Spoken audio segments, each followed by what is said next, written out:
One. Hey folks, we're back. I'm your host, BKP. Good morning from the office, North Georgia's only live online morning show. Rebecca Yardley is supposed to be our guest here at 9. We just spoke with her. She's in Atlanta traffic. I think she wants to stay focused as she's headed down to the Capitol for Sine Die. So we have rescheduled for 9:45. She's going to try to call in at 9:45. We just want to talk to her a little bit about the 9th Congressional District debate, governor's debate, Saturday night, which we will be there, FetcherNews.com, and we want to wait. I don't want to discuss that yet. There'll be a debate between the candidates, governor candidates, Saturday night, and it's hosted by the 9th Congressional District GOP, and Rebecca is first chair. So we're going to try to get her on at 9:45 just to talk about that debate. As we told you, let's start out.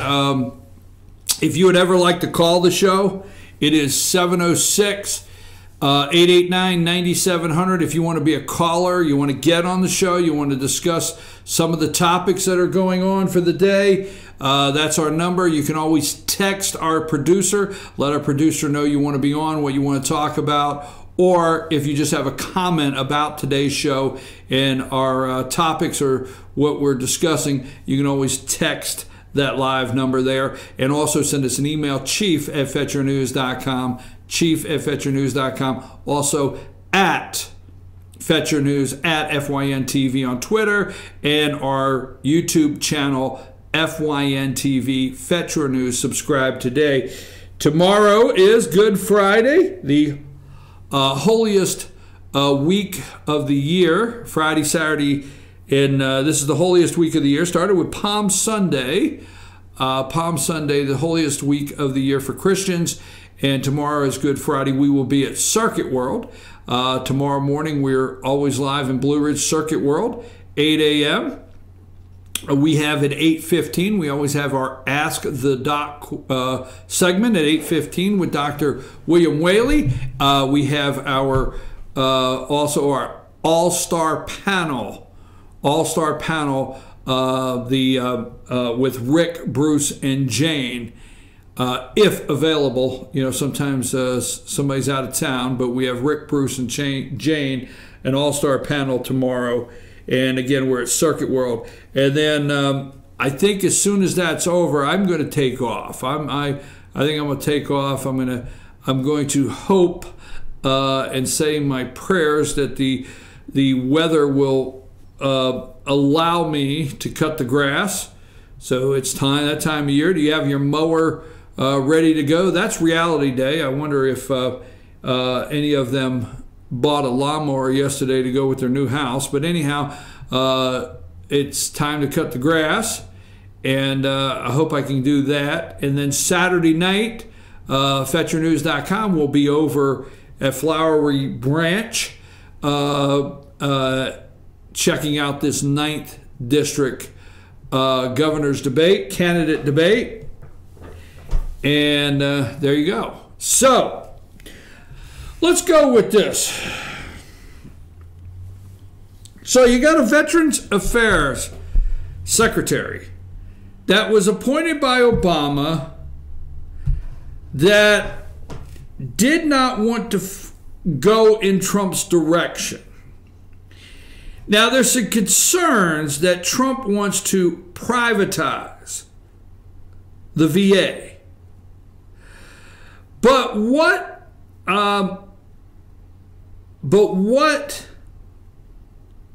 they're not telling you is, I have spoke, and I think I'm going to talk to Dr. Whaley about this because he has discussed multiple times the VA and privatizing services through the VA. And I'm going to let Dr. Whaley talk about that tomorrow, because we have a Veterans Administration where we had people die in the waiting room hospitals, okay, where we had people dying in waiting rooms. We have the Arizona scandal. We don't have time to go all through the details of the VA and the scandals and what took place, what has and still continues at some level to take place in the VA. This is Obama holdover. Put his picture up. All right. David Shulkin. And, you know, President Trump fired him yesterday. Flat out just fired him. All right. It's time to go. And he is an Obama holdover. Enough's enough. President Trump made promises. Remember, he made promises to you, the American people. He made promises to our veterans. When this guy makes a promise, he keeps it. So he's appointed, all right, to be the new head of the Veterans Affairs Secretary, Ronald Jackson. All right, Admiral Dr. Ronald Jackson.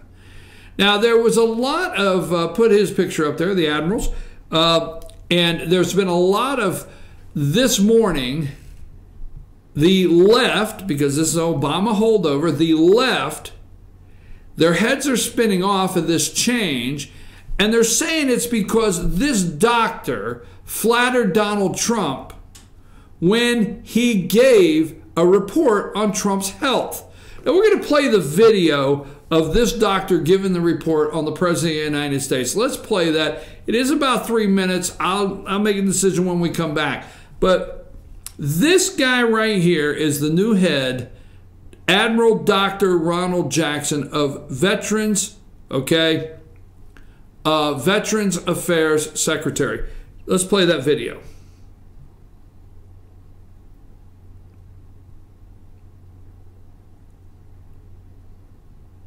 Do we have that one? Okay, all right. I never know in the control room. They might have something they're working around, or sometimes the videos freeze up. So give them a chance to get that up. But I wanted to play that for a reason, because I wanted you to see, remember these days when Donald Trump was being questioned every day on how his decision-making ability is. And remember CNN. Now remember, CNN had a psychiatrist. They said psychological evaluations. Okay, according to CNN, Donald Trump would not be eligible to buy a weapon because his cognitive functions. Remember all that talk? Well, let's play the video. Part of your exam, I'm wondering if you talked to the president about this, about the president's mental fitness. He has pushed back on that, calling himself a staple genius. Can you assess the president's mental fitness for office? Absolutely. So many of you may have picked up on the fact that we did do a cognitive assessment as part of the exam. And initially, I had no intention of including a cognitive assessment in this exam because, to be honest with you, per all the guidelines that are out there, it's not indicated at this time. A lot of the guidelines would suggest that you do cognitive screening questions, and that if you have a positive or concerning answer in the screening questions, that then you engage with a cognitive screening tool. So I had no intentions whatsoever of doing that, like I said, because I didn't feel it was clinically indicated. And part of the reason I didn't think it was clinically indicated is because I've spent almost every day in the president's presence since January 20, 2000, or last year, when he got into office. And I've seen him every day. I see him 1, 2, sometimes 3 times a day because of the location of my office. We have conversations about many things. Most don't revolve around medical issues at all. But I've got to know him pretty well, and I had absolutely no concerns about his cognitive ability or his neurological function. So I was not going to do a cognitive exam. I had no intention of doing one. The reason that we did the cognitive assessment is plain and simple because the president asked me to do it. He came to me and he said, is there something we can do, a test or some type of screen that we can do to assess my, my cognitive ability? And so I looked into it, and once again, and my initial question was that I didn't think it was indicated and I didn't think we should do it. After looking at some of the guidelines, there are a few guidelines out there that lean in the direction of potentially doing it. the Medicare guidelines and some of the NIH, National Institute of Aging. They've indicated that it might be a good thing to start doing for most patients in the future. With that in mind, I went through and I looked at a variety of the cognitive assessments that were available. Most of them were very simple, very short, and I think that's the goal actually for primary care providers in doing this, is to keep it simple, keep it short. We picked one of the ones that was a little bit more involved. It was longer. It was the more difficult one of all of them. It took significantly longer to complete, but the president did exceedingly well on it. So that was not driven at all by any clinical concerns I have. It was driven by the president's wishes, and he did well on it. So to follow up, the president's personal doctor memorably said during the campaign that he would be the healthiest individual ever elected to the presidency. Do you agree with that assessment? I'm not going to comment on that. My job is to basically give you my assessment of President Trump today, and I'm not going to make any comparisons with presidents over the last 200 years or anything. Okay, folks. You see, the guy did not say Trump is crazy. I mean, the day he came out, he was supposed to report Trump is crazy. Remember? Let me just say this, and I don't like to, I don't want to mean talking down, because the audience that we have here, you're very educated, but sometimes what is sad, and I'll use the word sad in this world, is that kids and a lot of adults, most adults are walking around out there and don't understand when they hear something like the president's personal physician. The president of the United States, take the name out, has a physician assigned to him that comes in every day, maybe says, "Can I take your blood pressure real quick, Mr. President? How do you feel this morning? You feeling good, Mr. President?" "Yeah, I feel good. I got a little headache. Let me just check here for a minute." He's down the hall, okay? Now see, this guy was down the hall from Barack Obama every day. You understand? I think he was there at George W. Bush in the White House. I'm not for sure. But Trump did not bring this physician in. This is not Dr. Vinny Boombas that he brought in from New York on the plane and say, "Hey, you, guy, you want to be the doctor? Sure, I like it." No, let's get serious. He had no concern. I'm down the hall. I see him every day. You see, he did not come out and say the President of the United States is crazy. So the media is spinning their head off that he is the new Veterans Affairs Secretary. If you'd have just said Donald Trump is crazy. That's my point. Okay, let's go to West Virginia governor signs food stamp bill. Now, the President of the United States, let's put up West Virginia Governor 1 there. This is Governor Jim Justice. Now, how come the media never talks about a possible success story? Never. You see, the state of West Virginia is completely red with the exception of one guy, Joe Manchin, blue Democrat, Joe Manchin. Now, Capito, or whatever her name is, Senator Capito, I'm not impressed with her, but she does have an R in front of her name. We'll leave it at that. All right, Shelley Moore, Arch Moore's daughter. Arch Moore, former governor of West Virginia. Arch Moore, former governor of West Virginia that went to prison. Republican governor of West Virginia that went to prison. Arch Moore. Shelley Moore, his daughter, Capito, I'm not real impressed with. But this guy was a Democrat, all right? His name's Jim Justice, all right? And where is the big headline story of the wave, the Republican wave? So this guy at a Trump rally, governor of West Virginia, at a Trump rally, said he got up in front and he said, "My party has left me behind. And as of today, I'm a Republican." Right there, okay? West Virginia governor has signed a bill to impose the federal 20-hour weekly work requirement for many food stamp recipients statewide. This was a Democrat governor a year ago in the state of West Virginia. All right.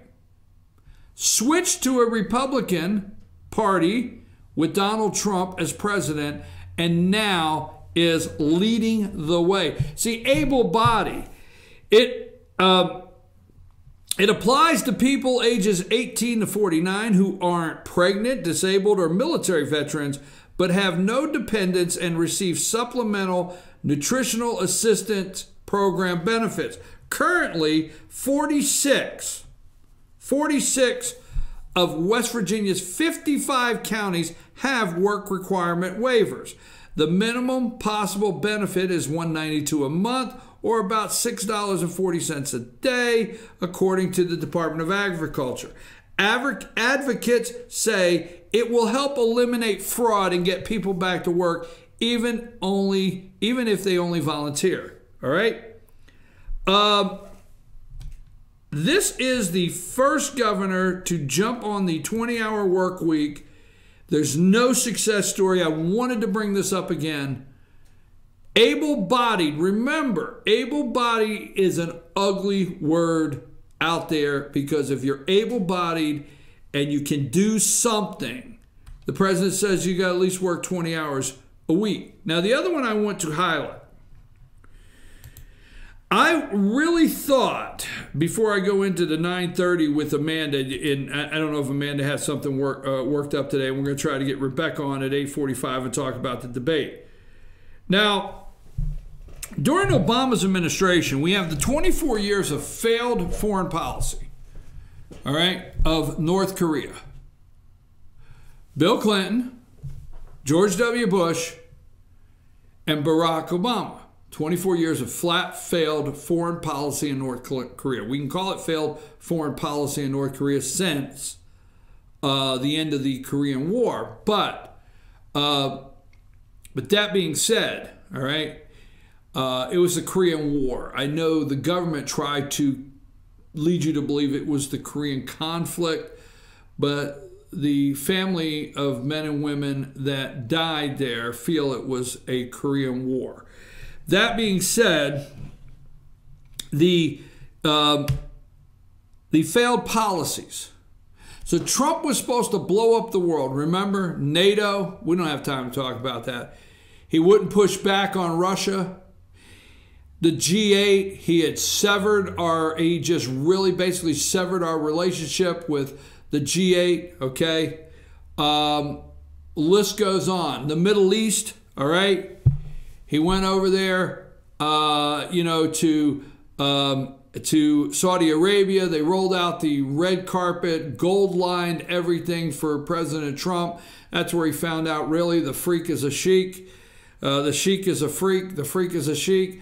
Saudi Arabia, remember the trips? Trump was supposed to blow up our foreign policy. The tariffs. Rocket Man, nuclear button. Okay? Don't push me, little fat guy. I think that was one of the tweets. I don't know, right? Yesterday, there's no report for 2 hours that Theresa May called the President of the United States. That is the Prime Minister of Great Britain. Called the President of the United States, okay?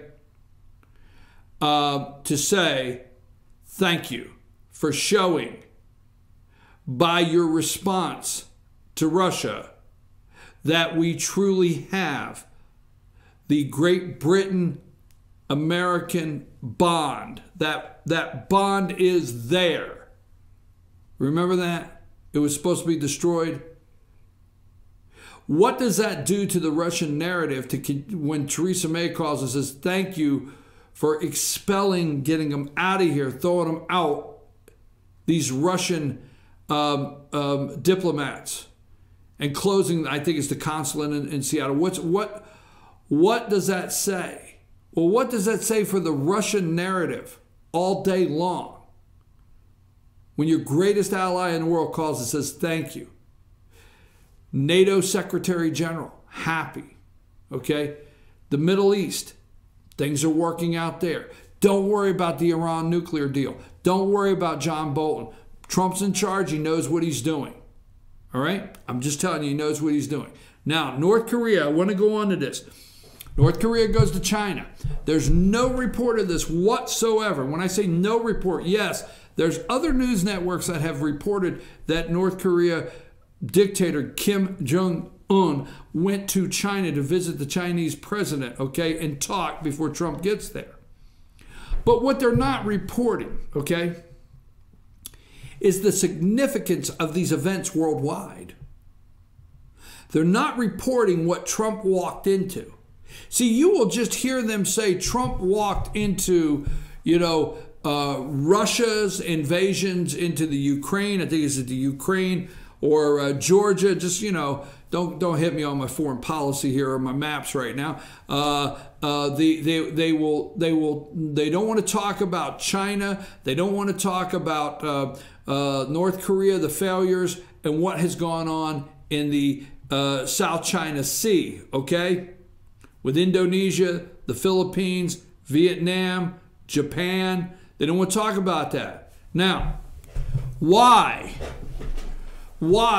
did Vice President Pence make an Asian Peninsula visit and go everywhere? Everywhere. Why? Why did President Donald Trump, okay, make an Asian visit and go to Indonesia, China? He went to China, Indonesia, Japan, Philippines, South Korea. Why did he do that? Because, folks, in the last 8 years, while Barack Obama was president of the United States, not Donald Trump, they never talk about what the hell was laying on Trump's desk when he got there, okay? It's a mess. And the deep state's worried about James Comey. The deep state's worried about getting Hillary elected. The deep state's worried about losing their power. This is what's not reported. Just go to picture one. Let's start with China, picture one, okay? Okay? On the screen, she's going to start rolling out pictures. Every one of these pictures are aerial shots of man-made islands that China built for their navy in the South China Sea. Japan begged the U.S. State Department. You can roll 1 through 13. You can just start flipping them off, Amanda, anytime. There's no particular one. Every one you see, this are man-made islands.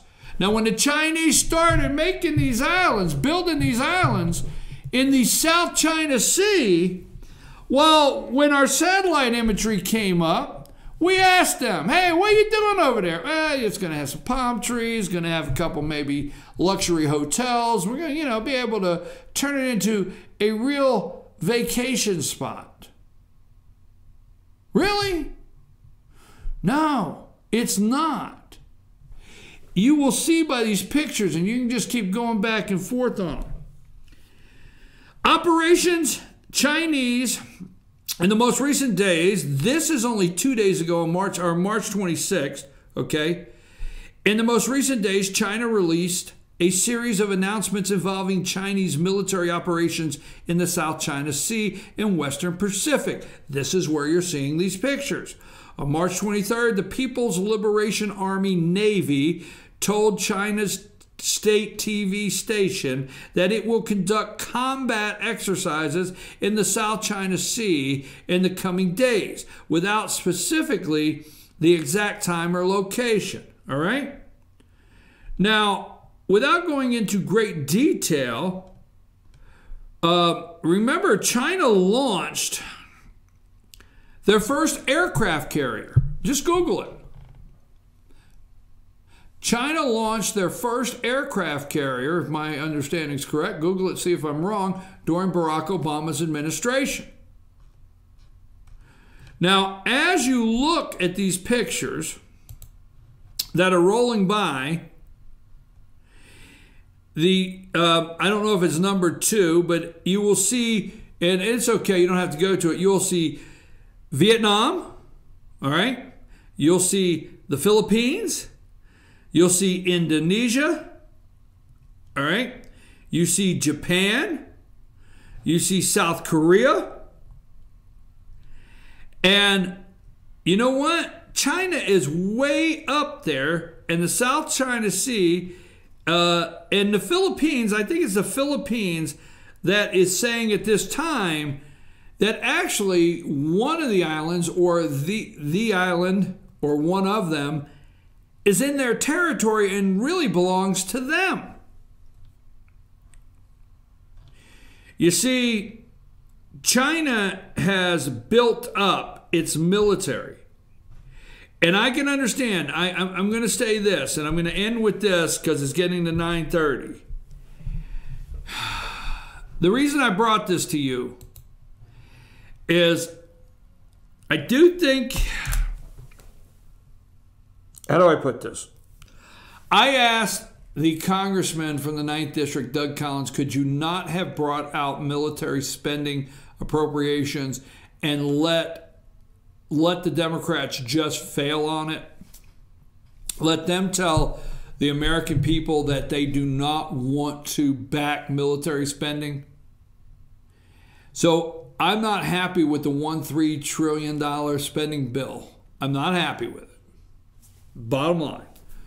I think everybody that's got an R next to their name should have voted no. Bottom line. I think you know that about me.